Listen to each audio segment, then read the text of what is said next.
This is the Sandman podcast on TV Podcast Industries. We are back for the final time for the Sandman Season 2, Episode 12, Death, the High Cost of Living. You sure you're deaf? Doesn't mean I go around killing people. Doesn't it? No. There is such a thing as free will. People make choices. People don't choose to die. Normally, there's war, there's famine, disease. I'm not saying it's not painful to be alive, but it's not always painful, is it? No.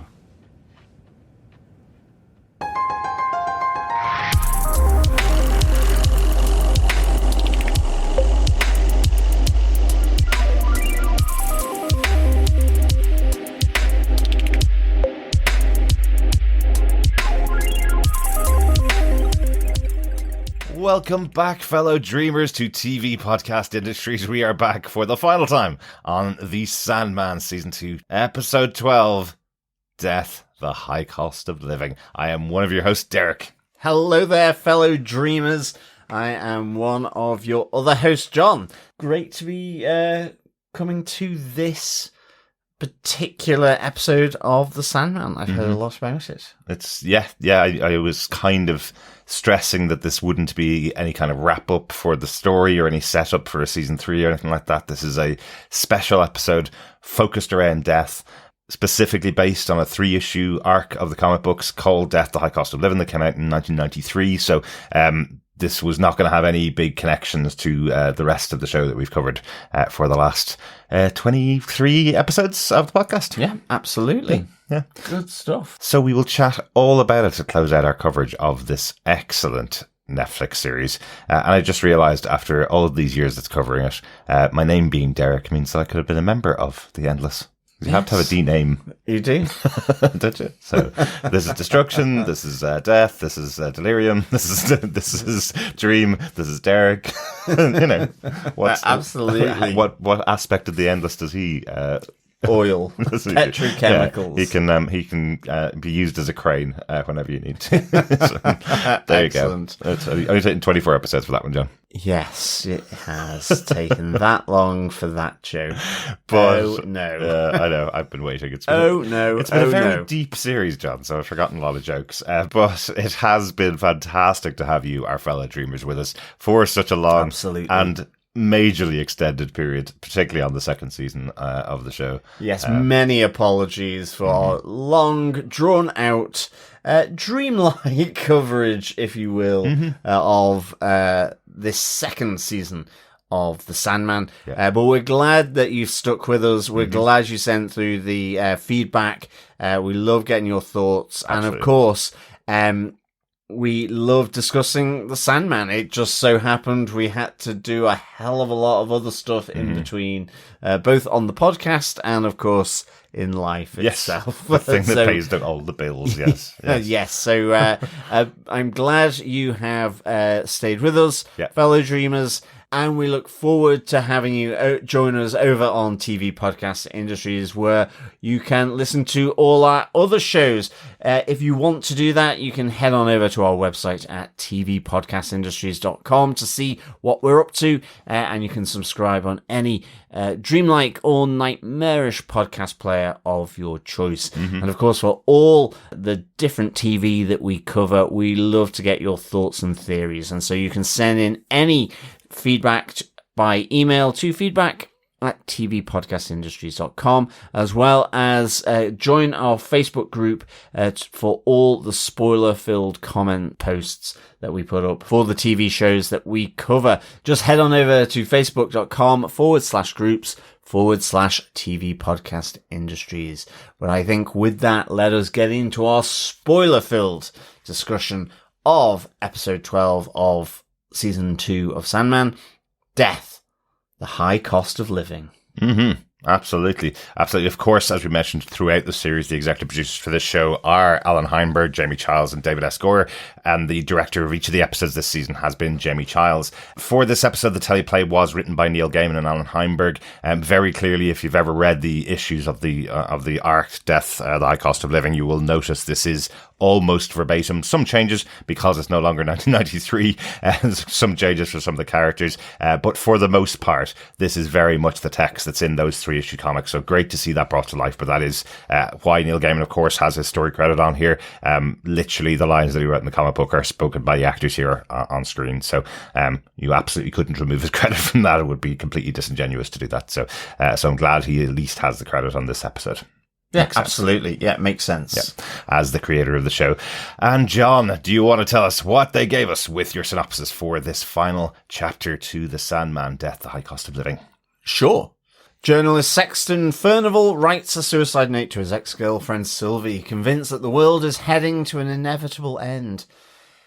Whilst out, he falls on top of a tipped rubbish dump and meets Death. They head back to her apartment where Death reveals herself and tells him it's her day off, though Sexton does not believe her. As he leaves Death's apartment, he bumps into Mad Hettie, who asks for Death's help to find her soul. After agreeing, Death takes Sexton with her out on her day off, and they go to a club where they meet Sexton's roommate Billy, her girlfriend Amelia, and their friend Jackie. While Sexton seems hung up on his ex-girlfriend, he does become interested in Jackie as he gets to know her. As Sexton's friends are enjoying the club, unlike him, Sexton introduces Death as Dee Dee, and they meet the club owner Theo. And Theo becomes very interested in Dee Dee as he asks her to come upstairs with him, although she does bring Sexton along. They realise it's a setup, as Theo has recognised who Dee Dee is and has summoned Death to the club to bring back his girlfriend Natalie.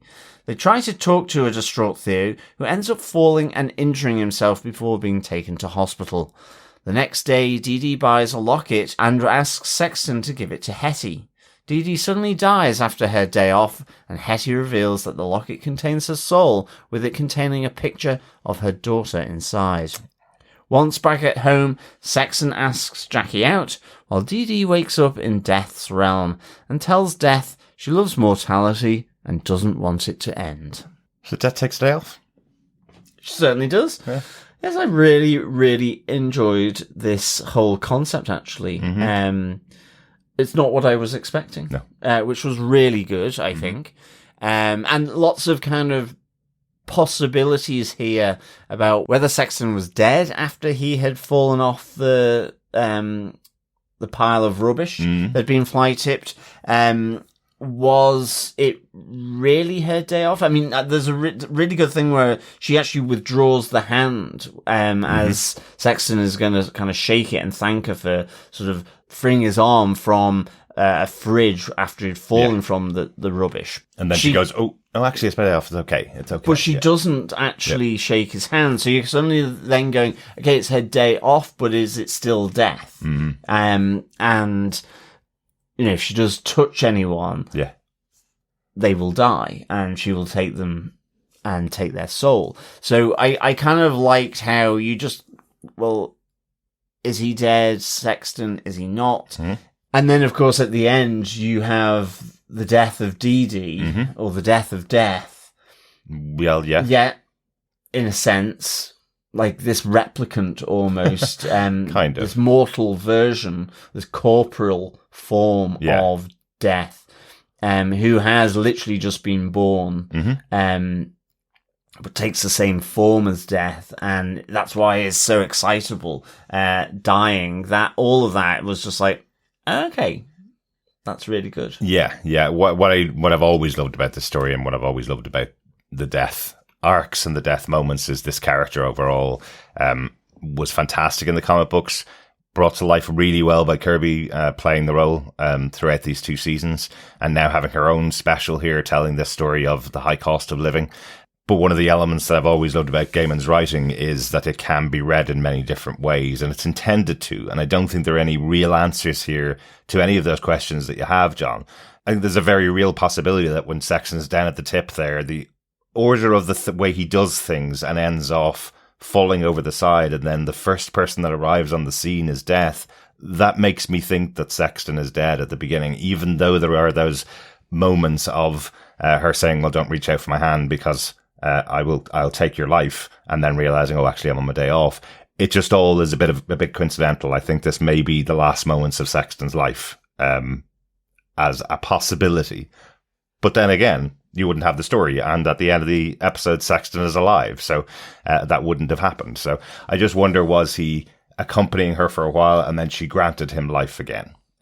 Because there's also the other part of the story about how is Death able to give life back to someone if it's not using her magical ankh, as she says. That's not how it works to Theo, the other character that's speaking to her. But there's so much in the story, and I love the idea that you can still, all these years later, 20 years later, you can still read the tale and go, is this all being told to you directly, or are there other shades to each of the things that are going on in the episode? Yeah, or is it different things at different times during the course of the story? So yes, actually, Sexton does die in that moment. Potentially, yeah. But because she doesn't touch him and helps him, and it's her day off, he retains his life. Yeah. And that's why he can be seen by Hettie, he can be seen by his flatmates and Jackie. You know, it's kind of really good. Plus, it's all tied up with I guess, a nice bow. And I think this is to our top moments of the episode. You have, not as such that it's a top moment, but Sexton's death wish. You know, you have this bloke here writing effectively his suicide or death note to his ex-girlfriend. I mean, it all seems so desperate, really. You know, it's, he's lost all hope for the planet, democracy, but he says in the note, but it's not your fault. Well, clearly there is a portion of it that is your fault because you're having to say that it's not. Yeah. And it's your ex. And why would you be writing that death note to your ex? So I kind of, Furnival seems quite a complicated character in his own way. Yeah. He is. I love that, though. I think there's a part of that that's really important. Yes, agreed. To realize that Sexton is writing the note to Sylvia, his ex-girlfriend, because he wants her to know about his death, but also wants to make sure she doesn't blame him. She's not at fault, and I think they go great pains in the story to tell that idea that it's not a person that brings you out of depression. It's not a person that saves your life and gives you something to live for, but it can be. Exactly. And at moments in time, it can push you over the edge, or it can keep you from falling over the edge. It's not necessarily a person. So it's that notion of Furnival being a depressive, looking to take his own life, and then having this weird day with the corporal form of death that's on their day off. And I mean, even Furnival is quite I thought it was festival. It's like almost like it's a misspelling of festival or something. But it's he's in his own world. He's distracted. He's, you find out he's a Guardian author, that his journalism is about all these really big, complex, how do you ever solve climate change? How do you ever solve, all these different things that seem to be going wrong or perceived to be going wrong. And he's just consumed by it all, And I think there's a really, this comes through in a really strong mesh, and I think this is what Allan Heinberg added to the story from Neil Gaiman. Back in the 90s, this character of Sexton was basically a cure head, John. You remember them being around when we were kids. You could tell, it's people like myself, actually, there's goths, you could see them from across a room. They were all up in their feelings. They were feeling more pain for the rest of the world than everybody else around them. It's nothing bad about that. And that's exactly what's happening here. This character of Sexton is someone that not only is he feeling loads for the world, he's also done the investigative journalism to realize how messed up the world is right now, and he can't get himself out of it. He says at a point when he's talking about the idea of him taking his own life that he just doesn't know what else he can do. He's been shouting into the void about climate change and about the natural disasters that are coming which are being caused by what humans are doing, and nobody's paying any attention to him. So he feels like he can't change the world the way he wants to. And it's interesting that he's talking to Death, a person who has seen all of the pain of human existence from the beginning. Yeah, and she's absolutely. telling him, sometimes you may need to just let that go for a moment or for a long time. But sometimes you need to get yourself out of those terrible things that you're thinking about, because you can't have your entire life's purpose be changing the entire world. You also have to deal with your own life as well. Oh, absolutely. And I think that's why it's so good as well, the contrast between Sexton on the one hand with his death wish. You know, you see him with his packet of sleeping pills, and Death, you know, notices that and points it out to him at a later moment during the episode. But at the same time, you know, it is Death's day off as well, and she is so very enthusiastic all day about everything. You know, the traffic is exciting, the veggie flatbread is very exciting as well. Everything is really enthusiastic, and it's just this massive contrast to Sexton, who's doom gloom in his own mind. It's all dark. And certainly at this early, you know, that sort of the first part of this episode, before you find out that with the death of Dee Dee, it's kind of going, but this is Death. Yeah. And this is someone who actually is alive. And very alive. They're almost like role reversals. And it comes back at the end as well, though, where you kind of have that realization from Sexton where he goes, well, it's quite nice to think that death isn't just pain and suffering, but it's actually a person. And someone who really loves people. Yeah. So that's really good, and I really love that contrast all the way through this episode. And I think this is the purest form of Gaiman's version of the endless. You know, Death, as I said, when I was young, Death adorned T-shirts, and people had tattoos of the character. You know, things that she'd written were on T-shirts. You know, this is a standout character, and seeing her again brought to life here by Kirby so well on her day off. You know, she's experiencing something that she only gets to experience once every 100 years. She has that real optimism that this time, these are all the things I've seen or heard about, and I want to experience all of them. I want to go to a West End show or an opera, or, you know, I want to do all of these things. And then, as usual with Death, because she loves people, she just lets the wind take her and has the day she has.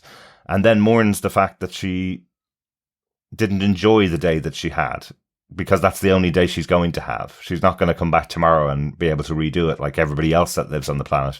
She had this one day, and she should have just accepted the way it was going and enjoyed it more for what it was. Again, this is all about helping people that go through these type of traumatic and depressing experiences like Sexton's going through. You know, it's horrible out there. We've talked about it many times before, but if you sit down and watch 24-hour news stations telling you all the bad things that are happening in the world, you will get very depressed if that's the only thing you live your life by is, oh, what's happening over there, or the next place, or the tragedy that's going on here and there, and you don't deal with your daily struggles. Then you can become as depressive as Sexton is, you know? Well, it's certainly a compounding thing. I mean, even, you know, for someone who doesn't suffer from depression, I mean, even just, I remember back in 2008 with the economic crisis, I mean, let alone with the nuts kind of stuff that's going on at the moment. I think we just turned to one another at one stage and said, well,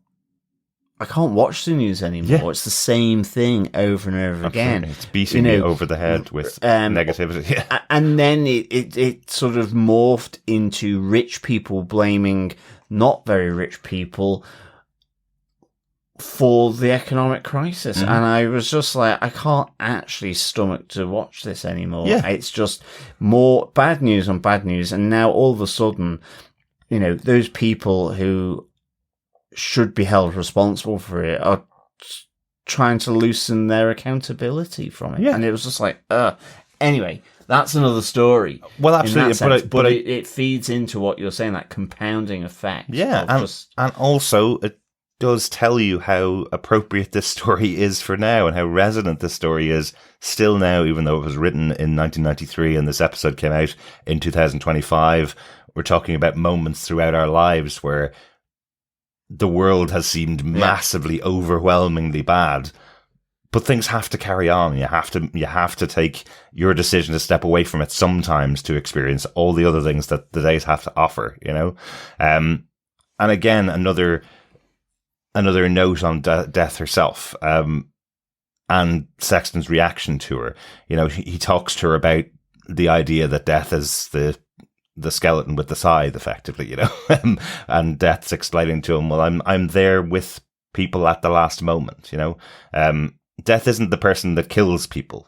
That's not what death is. Death is the aspect that is there when everybody dies. It's the last thing we see before we move on to whatever is afterwards, or if there's anything afterwards.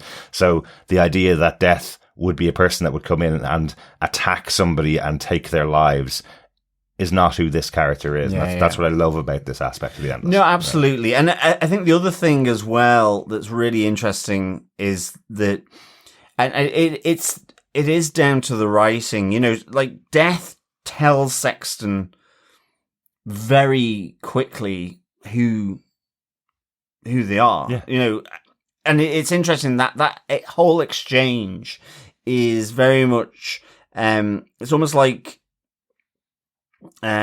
she's not willing to say anything, and you know, she doesn't mention a name. It's almost like she tells him half portions or half truths of what she's actually saying. And, you know, she says, you won't believe me if I tell you. And then she tells him, but it's her day off. And that's the thing. It's just with the writing. So again, talking about whether it's Death or Dee Dee. And she says very early on, which I didn't notice, just one day, every 100 years to see what it's like to be human. So in the writing there, it's telling you she's there experiencing what it's like to be human, which ultimately will end off in death. Exactly. Everything comes to an end, and we have that. All things come to an end. Yeah. You know, you have this notion that she will die here, but you don't necessarily pick up on it. So again, it's just the nice nuance of the writing here. And I think because we've seen Death on Earth before, side by side with Dream, with Morpheus, you know, when they granted Hobgatling's wish of him never dying again, she was on Earth. She was there. You know, they were having a conversation in a bar. So at the beginning of this story, you may not realize that this is a character created for a day, personifying death for that one day in what eventually Sexton calls Dee Dee, who was born this morning, will die by the following morning. You know, you kind of allow it to pass you over, I think, because you've seen it happen before, but it's a different character and it's a different thing that she's experienced. Absolutely. Yeah. But it's also when Sexton leaves her apartment, she goes, I'll see you again. And he goes, you will? And she goes, yes, sooner or later, I see everyone. Yes, love so that.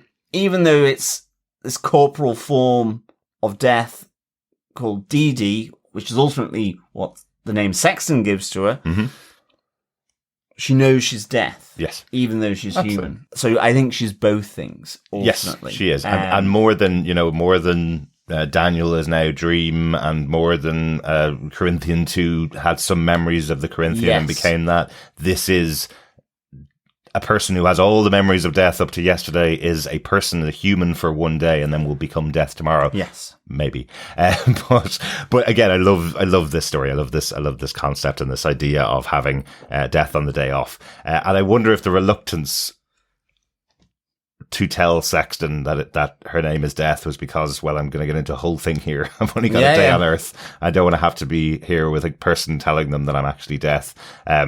But I love that it started because she said, I don't know your name. You haven't told me any information about yourself. And he asks the obvious question after telling her his name. So what's your name? And she goes, well, a person that sews well. Yeah, absolutely. Exactly. That's what I mean. She's kind of really reticent about doing it. I do like the fact as well that her asking his name is because she wants to introduce him to Slim and Wandsworth, the two goldfish. So it is really, that's really good. Yeah. 101 I really love as well, before we move on to some of the other points. One of the ones I love, this idea that she gets everything for free. Sexton gets really frustrated with this because he doesn't really understand. He feels it's some kind of magic power, that she's doing it on purpose because she wants everything for free. And it's only and it was only when I watched it, I think, second or third time. It's the first guy that gives her the vegetarian flatbread. Says to her, "You make me feel so alive, and that's why." And again, another great play on words there, because effectively it's death makes us all feel more alive. The idea and the proximity to death makes us all feel more alive, I guess, is the way that the idiom, I guess. So in this case, he's feeling more alive. She makes him feel wonderful, makes him feel more alive. So he gives her that for free. Also, the taxi driver. Yeah, the taxi driver is excellent. She's a great character and has great conversations with Death. But I love that she doesn't ask her to pay for the trip because she had such a wonderful time. But then when Sexton questions it, she's like, "Well, not really you, love. You didn't add to my time. It's 50 quid, Well, it's 60 quid. 60 quid, sorry, and I was there, but I think it's because they got the taxi when it was daylight. Yeah. And by the time they got out, it was dark. Uh-huh. And I was like, the most unbelievable part of that is the cost of this. A Hackney cab for 60 after seemingly being driven around for hours. Yeah. So I thought that was hilarious. Maybe she just charged him half of the fare. Maybe. or, I just or thought quarter that. of the fare. It was just one of those things. Yeah. She said 60 quid. I was like, that's the most unbelievable thing about this scene. Yes, London black cabs are as expensive as a gold carriage or a yellow cab in going into a different borough in New York. John, remember yes, that? I think we had to remortgage our house when we did that. It was a disaster. New York to New Jersey, cost a fortune, and absolutely. was less than an hour. Like 20-25 minutes maybe. It was over the bridge. Yeah, it was. Literally.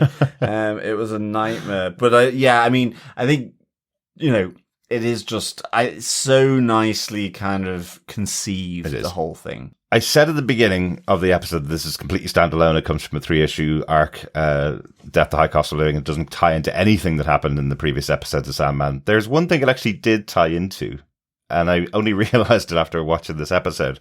There was a really odd dropped line from Mad Hettie in the finale, in the last 2 episodes, when she's talking to Morpheus when he comes to visit and he's thinking of killing Lyta Hall to solve all the problems. Hettie goes to him, "We're all here for the same reason. We've all lost a child." And she's talking about Lyta, who lost her son Daniel. She's talking about Morpheus, who had to kill his son Orpheus. And she's also talking about herself, but we don't know that until this episode.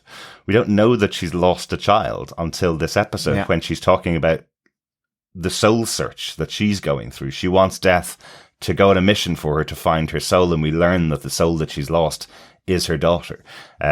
So it's interesting that that's something that we just kind of let pass. We just kind of went, yeah, that's fine. That's just Hettie. But here it becomes quite a central storyline for this. Death doesn't want to disappoint Hettie here, and is willing to go on this soul search for her as part of her only day on Earth. But I kind of liked how Mad Hettie did it, with the tripwire. So she sort of collars Sexton, almost kidnaps him, and then breaks a bottle immediately, holding him to sort of broken bottle point. And I make your face a lot less Bonnie. Well, that was it. I love it. Hey, Bonnie boy. And then a sharpened bottle's good enough to make your face not so Bonnie, Bonnie boy. And just really, really good. And then, really quite a short scene where, they go back up into Death's apartment.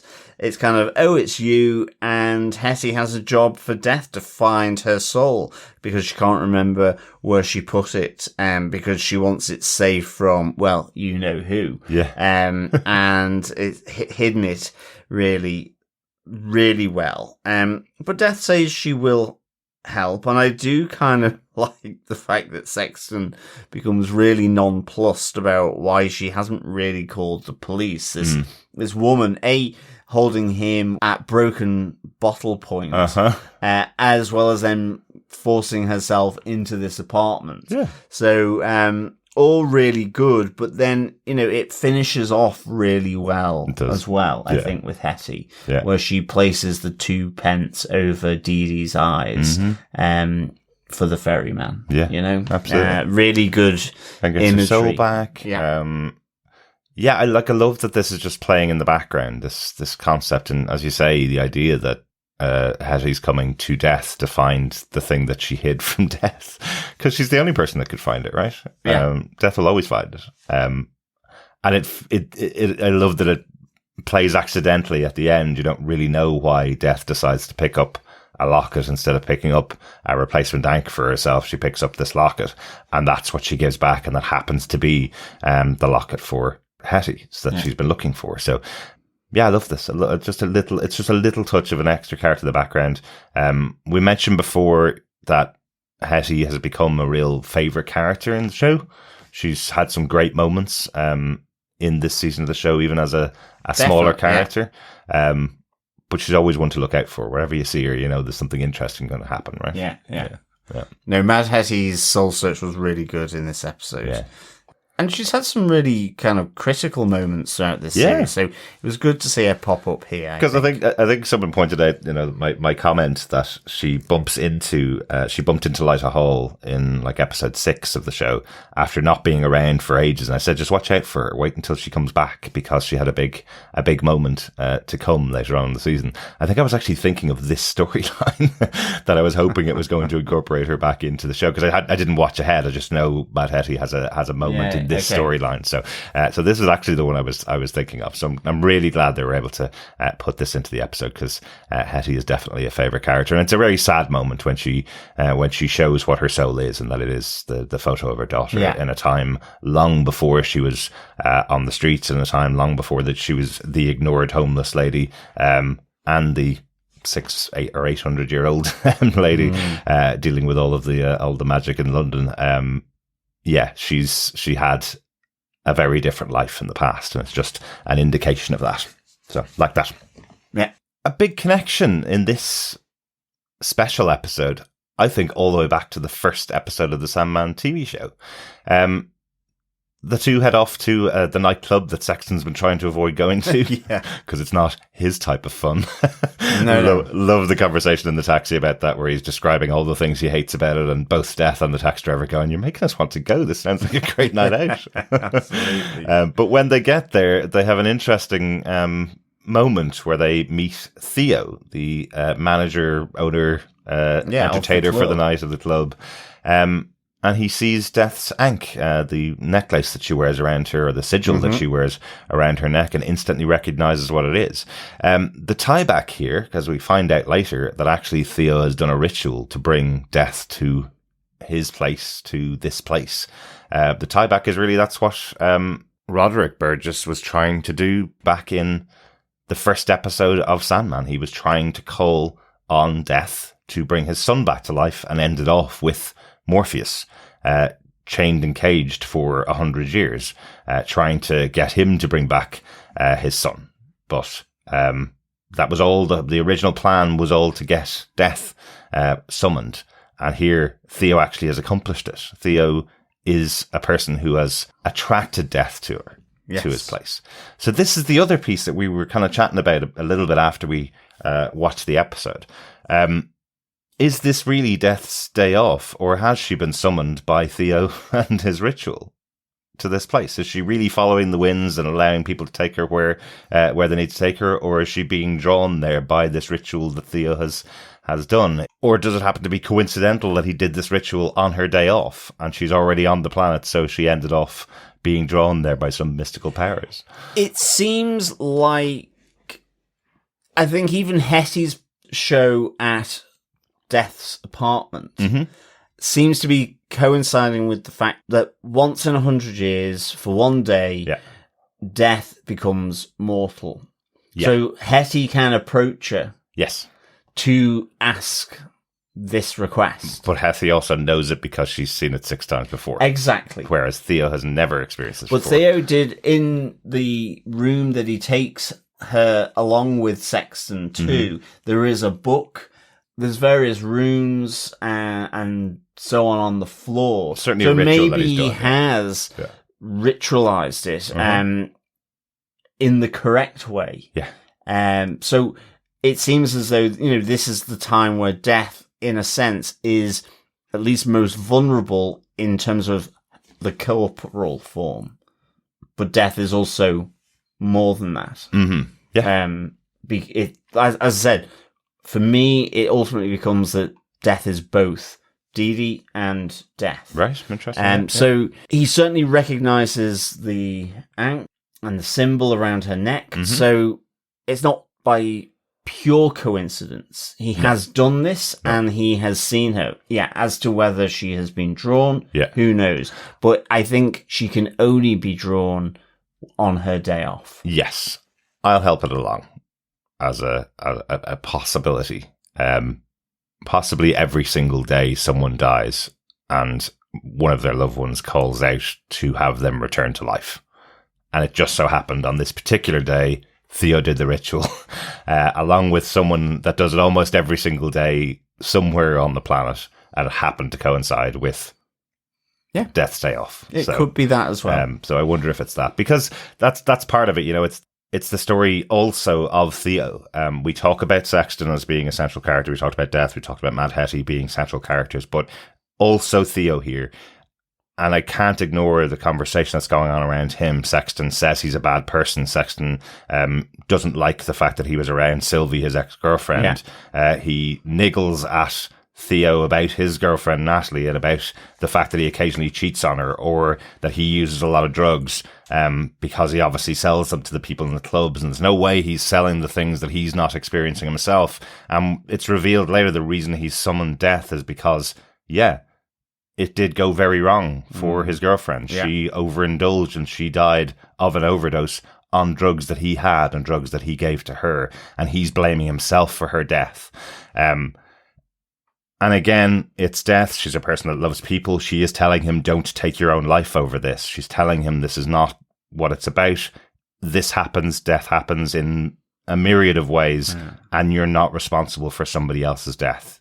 Well, and she says, in terms of the sigil, it's a symbol, not a weapon. Yes. It doesn't work like that. Yeah. He thinks he can bring her back, he can control who lives or dies, but it just doesn't happen like that. So I like as well that Sexton's there going, well, has the whole world just gone mad? Yeah. He's kind of just been miserable in the club, Yes. He's also had his moments where he kind of helps resolve the argument between Amelie and Billy, the two lovers. I think that's lovely, yeah. Which is really good. And also you have quite a nice little moment from Jackie trying to, in a sense, console him about his depression and his dark thoughts, to say that even when someone has woken up after trying to take their life, they're happy to be alive. Yeah. To try and lift, and that's through her shared experience. Exactly. Here. Like she doesn't say it, powerful. but there is that moment when Death sees her gloves that are her full arm-length gloves, and Death comments on how beautiful they are on her. And you see Jackie lighten a bit with the compliment to something that she is using to cover up her scars, as we find later on. It's really well handled, I think, as well. There's no moment in here where somebody's walking over to him. I think actually in the comic it's a little bit like this, because Sexton gets quite irritating at times because he's so down on everything. But in the show it's very well handled. This is someone that everybody knows Sexton is a person that cares for the world. People comment constantly on how his articles uplift them and give them, make them want to change the world. Yeah. I comment on that a few times, but he's going through a really bad depression here, and nobody is slapping him across the face going, just cheer up, lad. They are saying there are opportunities here for you to experience something else that may be uplifting for you if you just give it a chance. Yeah. That's what it feels like. When Jackie tells him that story, it is a story that she's experienced, but she's telling him, look how bad it gets for some other people. If they can feel like life is worth living after going through that, maybe you can also feel life is worth living. Maybe you can find some other way that you can say life is worth living. And as you say, the resolution to the argument between Billy and her girlfriend, which was started because Billy wanted to spend all of her time with just herself and Amalia. Everywhere they went, she just wanted to be the two of them, and Amalia's getting really worried that all she wants is sex, and then learns from Sexton that that's never been Billy. Billy has never talked about sex. Billy's never been interested in sex to this time until her. So showing Amelia is really a true love for Billy. Yeah. I just love that resolution. Again, it's showing there's more to life. And Billy has that great conversation with Death as well, where Billy says, I've not always been as joyous as you see me here, but now I've met Amalia, life is looking brighter. It's not because of a person, I'm not going to pin it on her that that's my happiness, but it certainly helps and certainly can help channel some happiness through them as well. So really love how well that's handled. It's not about looking for the end goal of being perfectly happy for the rest of your life. It's seeking small moments that can help lift you from depression. Yeah, no, absolutely. And I think, I think with Sexton and Death back up in the room as well, I just think that it's also, again, how Death speaks to him about how he's feeling. I mean, it's interesting. Sexton gets a cricket bat to sort of clobber Theo over the head when he comes back in the room, and it's like it's Death that tempers him, which he kind of to not kill him.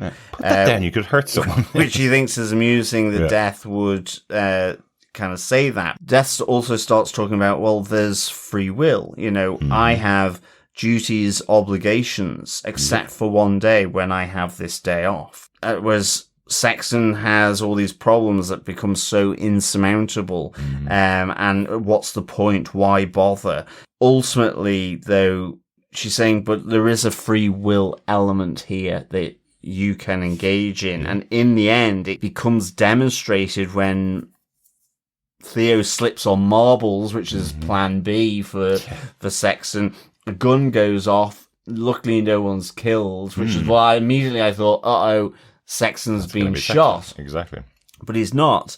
And, as I said, you have Death noticing his bag of sleeping pills. And she goes, well, what a difference a day makes. Today, you want to live, Yeah. And it's just really, really good. Really, really well done, I think. Without a doubt. 24 little hours. And not only is he willing to live, he's arranging an appointment to go in and see Theo in the hospital the next day. Yeah. He says that to Dee Dee. He says to her, well, we can go in and visit him tomorrow. And he seems really upbeat about the idea that he's going to be visiting this guy who a couple of hours beforehand, he was saying, this is the worst guy, really bad guy. Yeah. You don't need to be involved with him. And now he's saying, I'm going to go and visit him in the hospital tomorrow. So he's making plans for the future. So things are brightening up for him. And this is another one of those kind of double interpretations that we talked about where, was Sexton dead at the beginning and that's why Dee Dee's at his side throughout this episode? Does he get shot here in this room? Would he have died in this room if Death hadn't been in the room with him after going on this journey with him? And at the end, when he realizes that he doesn't want to take his own life, is that the moment when she grants him to go back into the world, and then she goes and Dee Dee goes? So is she granting Sexton this one extra day to learn what life can be like, and then giving him the ability to stay alive for however long that will last? Exactly. If that makes sense. Yeah, no, it does, absolutely. Yeah. So I wonder, would that gunshot have hit him in another circumstance? But this is the day that he's learning to live, and everybody comes out of this alive, right? Well, that's except for one character. Except for one. And I think to our final moment, the death of Dee Dee. Yeah. I like that they're walking by the Thames, that they find Hettie's soul with the locket for 20 quid, but she have £20 and 2 pence, and the seller says, well, I'll take the pounds, you keep the pence. And she gives it to Sexton to give it to her because she knows what's coming, because she's there. She gets up on the pool, she looks, and you have that the sound effect of almost like this train hurtling towards her. or the next day just upon her. She says, "I've had a good time. I've had a lovely day." And then, she falls into the pool dead. But Mad Hettie arrives. And she says, "Well, did she give you the tuppence? That's the cost of life." Yeah. As she puts them on her eyes to send her off to the realm of death. Yeah. And it's just really, really, I just kind of really enjoyed it. I wasn't actually expecting, though, to see Dee Dee and then Death there. Yes. And them having that conversation. And that's why I think that, dare I say it, two sides of the same coin. Distinct entities almost. Yeah. It's just interesting because Death asks Dee Dee, how was it then? Yeah. Was it what you expected? Kind of asking for the report back to her boss, the person that created a version of herself that could live on Earth for a day as a human wandering London. It's really interesting, isn't it? I remember questioning it the first time I read it, going, "Oh, it wasn't Death at all. It was just a person that was pretending to be Death. They were cosplaying as Death, basically, on Earth, and it happened to be this day, and they were pretending." It was almost playing into what Sexton's questions were the whole way throughout. This crazy woman is telling me they're Death. I'll just kind of go along with it. It's not hurting anybody, kind of thing, And then at the end, it's almost because Sexton and the conversation wrap up at the end when he's talking to Billy.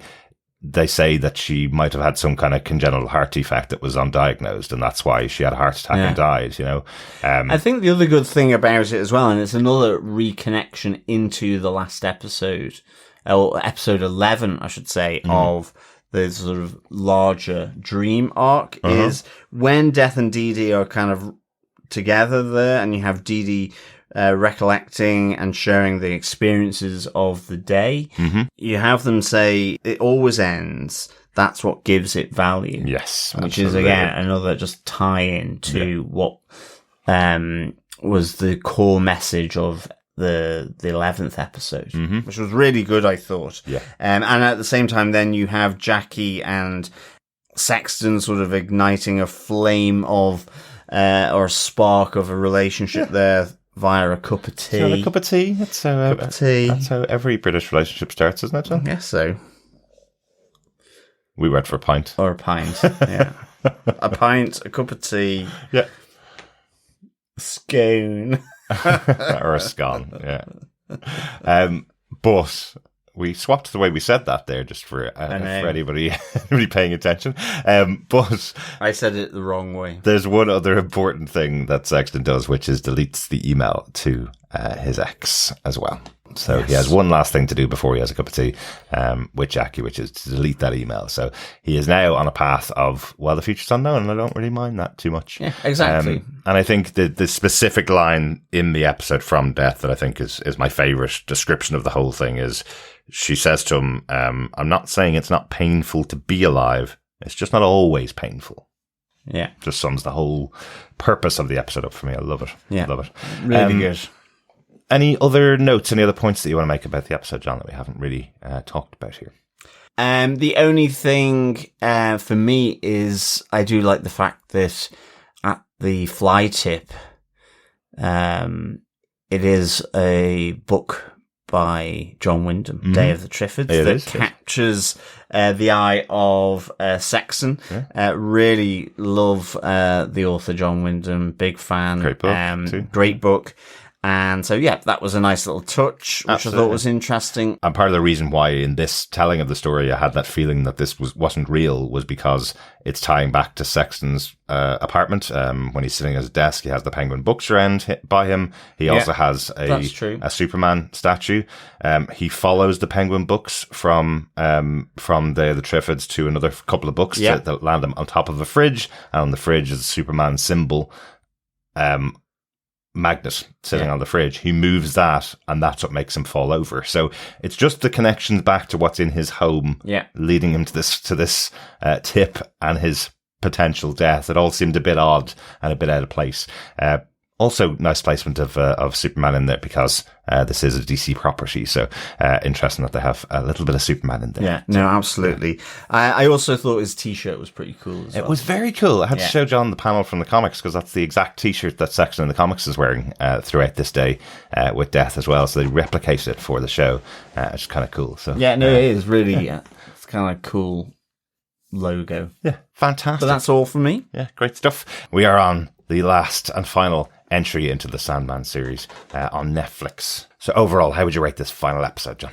I think as a standalone for me, I really enjoyed this. There's lots to think and digest about it in a real short form, because actually when I said it was a standalone, I was kind of thinking maybe an hour and a half. It's about an hour. Yeah. I would give this 5 mad free stuffs out of 5. I just really enjoyed the tone and the topic of it. Yeah, it's quite dark and in terms of what Sexton starts off, but it ends off being hopeful. It is like Sexton and Death, this sort of this series of contrasts between dark and despairing and being light and excitable. And it's not the people who you think that should relate to. Yeah. I like the fact that there's the intrigue, like you said, about the pile of rubbish. Is Sexton dead? Is he dead in that moment until he's given life once they're walking back along the Thames? Or Dee Dee dies? That's the exchange here. Could be. That there are 2 deaths here in that final scene. One, the corporal form known as Dee Dee, but it's a given name from Sexton. So it's just it's almost like an Ouroboros. The snake eating its tail. It's kind of keeps on going. Infinity. Exactly. It's the infinity. Yeah. So I just really, really enjoyed this. Fantastic. Fantastic. And if you missed our episode about chapter 11 of season 2, John did say he was going to crack open the Sandman comic books and start reading them now that he's at the end. So we will be getting him to read them, not on the podcast, but I promise I'll be forcing them into his face now that he's enjoyed this season so much. Let's hear from some of our wonderful fellow dreamers. First up, an email in from Coffee and Vodka with his thoughts on this final episode. He says, "Greetings, fellow Days Done defenders. A nice little one and done and final farewell to a series I'd never honestly thought we'd ever see on screen, big or small. Kirby was her usual magic self, ironically giving life to the last member of the Endless you'd think who'd possess it. In this Ghost of Christmas Present tale, it was easy to see oneself in Sexton, our point of view character. Life in a world past the tipping point, as aware of his own complicity in bringing it about, as well as the willful ignorance of others to this reality. I must admit it had me fooled, as I thought it would end up with him crushed under the fridge-topped pile of refuse it began at. It was, however, as much about death and her appreciation of life as his overnight turn from suicide to hope, a fine capper to a great series. With no news of whether his Anansi boys will be released or not, it looks like we've only got good omens to go. Enjoy what we have while we have it, I guess. 4 sleepy, slippery slopes, death-defying dopes, and happy endings out of 5. Peace and take care. Coffee and Vodka." Great stuff. Thanks, Coffee and Vodka.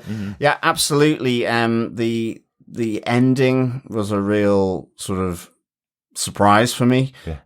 As you say, I think most people, you would think it would be something around Sexton being finally carted off. Yeah. I like that kind of little twist. And yes, the idea of going from suicide to hope. And I think that's the other side of this for me as well that makes it so good. It just deals with this issue just kind of in a fairly roundabout way, but very sensitively. And I think, that is... It's frank and honest as well, though, yeah. It's frank. No, it is absolutely frank and honest. And I think, but no more...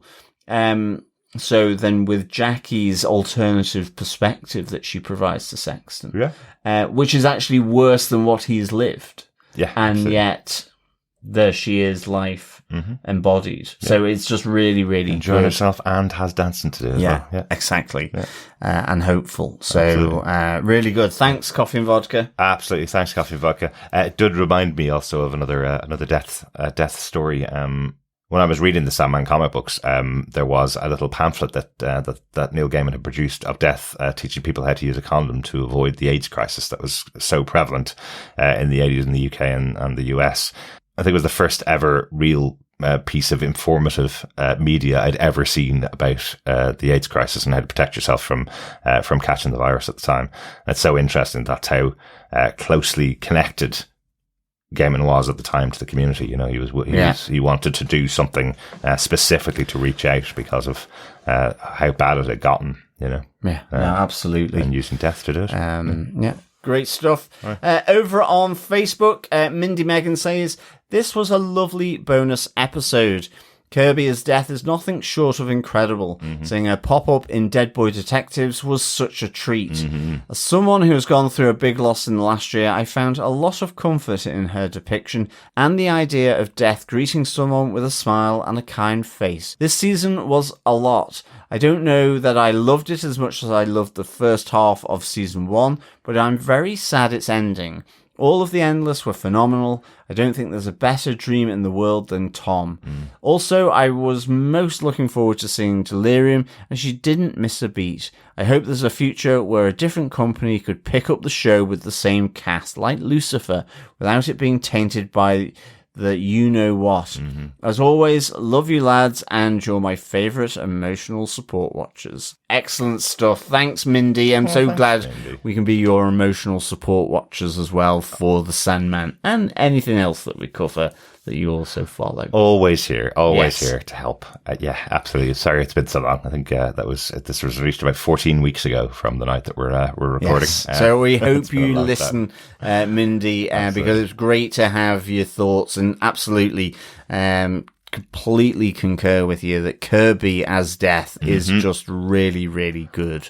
Absolutely. Just that enthusiasm, as I say, I just love that throughout the whole of this episode, really. Just the excitable enthusiasm that she has all day, and certainly when tempered by the miserableness of old Sexton Furnival. Absolutely. And you're right. We didn't, we've mentioned Tom Sturridge being absolutely wonderful as Dream throughout these 2 seasons of the show. It's been really good fun over the last couple of weeks. He's been putting up pictures of some behind the scenes pictures from his time working on Sandman, and just lots of, you can really tell he loved the character, and lots of the cast joking about the fact that every time you saw him, when he wasn't working, when he wasn't saying his lines, he would just be reading a book. His nose would be plunged in a book the whole time. So a very similar character than I think a lot of us that are fans of the Sandman as well. So I think he loved the role, and we all loved him in it.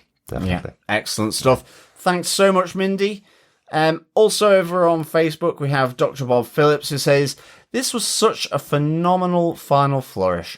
A lifetime in a day, an outpouring of love and gratitude for the joys of existence, and doing it all in the sure and certain knowledge of the future to come. I know it's a story, but one that perhaps we could all grasp to heart, to live life and not just survive." Oh, absolutely. Well said, Dr. Bob. Absolutely. Yeah, well said, Dr. Bob. It is an excellent mantra to have. Yeah, without a doubt. I may sometimes forget it, but as long as it's not forgotten all the time, that's the important part, right? Yeah, absolutely. Yeah. Thanks, Dr. Bob, and thanks for your feedback throughout the season as well. Absolutely. Yeah. Thanks, Dr. Bob. Absolutely. And Paul Tenshili got some feedback into us just last night, I think, before we recorded. So good catch there, Paul. Firstly, on the last episode, he said, "So glad I wasn't drinking something," when Derek said, "Like a Christmas episode of EastEnders when everybody returns," because there would have been a spit take. Wait until the end of the podcast to see if I actually have any new thoughts. He did come back and said, "I never took a philosophy class in college or later, so I don't have a canonical experience of discussing existence with a group of well-meaning but often poorly informed people.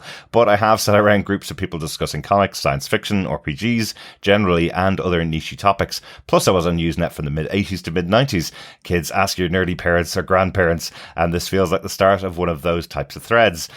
You guys discussed what the opposite of the endless are, and I think that's a fine rabbit hole to go down because the answers are almost certainly informed by Gaiman's comics as well as the adaptation to television. I'll start with death, which I assert is not the opposite of life, but is a defining aspect of life, because if you can't die, have you actually lived? I won't go much further on this because it's going into episode 12 territory, but I see Death's centenary experience as a not wanting her to experience existence that has a time limit. If we're to believe what Orpheus saw when he went to visit her about getting Eurydice back, Death looks like she has a life, or at least a lifestyle. Well, that's a really good point, actually. Yeah, isn't that it? We see her in her apartment listening to music. It seems kind of a cool existence. Unlike the massive castle that Dream lives in, or the endless maze that Destiny seems to be putting himself through. She lives in a pretty cool flat, like. Yeah, absolutely. Yeah, definitely. Definitely has a life. Paul continues, some people might have mentioned people like Hobgadling or Mad Hettie, but they are clearly people who have chosen to not die yet, and not beings who are unable to die. Really good point. If you can't die, you're not actually living, which makes you static, changeless, rigid, immutable. The latter two synonyms go to inflexible, and which Sandman character is rigid and inflexible? Morpheus. Death of the Endless and Morpheus of the Endless being opposites is rather fitting to their stories. I'll end my thoughts there for the episode and hopefully come back later. Thanks so much, Paul, for those final thoughts on the last great episode. Stuff, Paul. Thanks for coming back there for sure. And as well, Paul, thank you so much for your thoughts throughout the season. It's been so Definitely. interesting. And for that little clarification around Mad Hettie and Hobgadling. I think that is a really important point. So, nice call there. Yeah. And with the episode where Orpheus goes to see Death in order to get down to Hades. So, that's a really interesting point. Absolutely. Great stuff. Thanks, Paul. And thank you to all our fellow dreamers who have been sending in their thoughts for our coverage of Sandman Season 2. Indeed, death is the end. It is the death of our second season podcast of the Sandman. Yeah. As we wrap up Netflix's coverage of this property. Absolutely. And as Coffee and Vodka alluded to, there is a project which has been completed filming, the Anansi Boys from Neil Gaiman, which was in production over a Prime Video. It was due to be released at the end of 2024, then moved into 2025. And then with the allegations, with everything that happened with Neil Gaiman, it has not gotten a release date. And in fact, has had zero coverage and zero commentary from Prime Video since everything came out. So we have no idea what's happening with that. We were absolutely going to cover it. It's a great book. Go out and read the book, or listen to the audiobook, read by Lenny Henry, I believe, who was one of the producers on the Prime Video series. It would have been really interesting to see that show. I hope it does see the light of day at some point in the future, especially since it's all been produced, Yeah, absolutely. But the other Neil Gaiman property that we will be covering is the final episode of Good Omens that has been shrunk down from a third season into one movie, which is expected to come out towards Christmas of this year. It's been fully produced, so I thought it was supposed to be out in Christmas, but we're coming up now. We're about 5 or 6 weeks away from the end of the year now, aren't we? So I guess we're not going to get that this year, but it is coming. Yeah, it is. Which I'll be looking forward to. Absolutely, yeah. We will be here to cover that on TV Podcast Industries. We hope you'll join us for something in the future. Make sure you subscribe to the podcast by going over to the website at tvpodcastindustries.com, of course. And we have enjoyed so much your company throughout these seasons. Yes, absolutely. Thank you so much for joining us, fellow dreamers. Please stay subscribed to the podcast. And if you enjoy what you hear, please pop on over to some of our other shows that we'll be covering or have covered in the past. And of course, share the podcast, because sharing the podcast is sharing the love. Absolutely. Indeed. But with that, until next time, keep watching, keep listening, and of course, keep dreaming. Bye. Bye.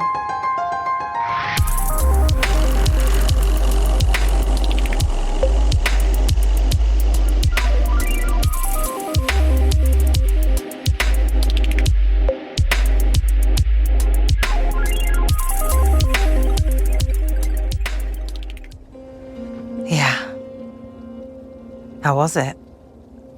Oh.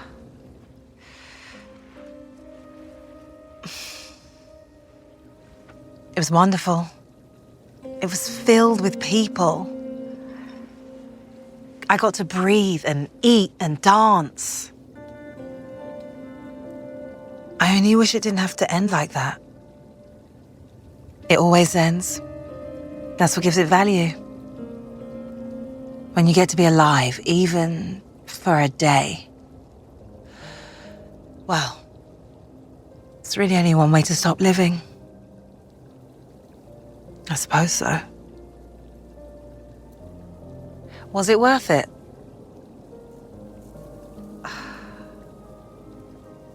I wish it could have gone on forever.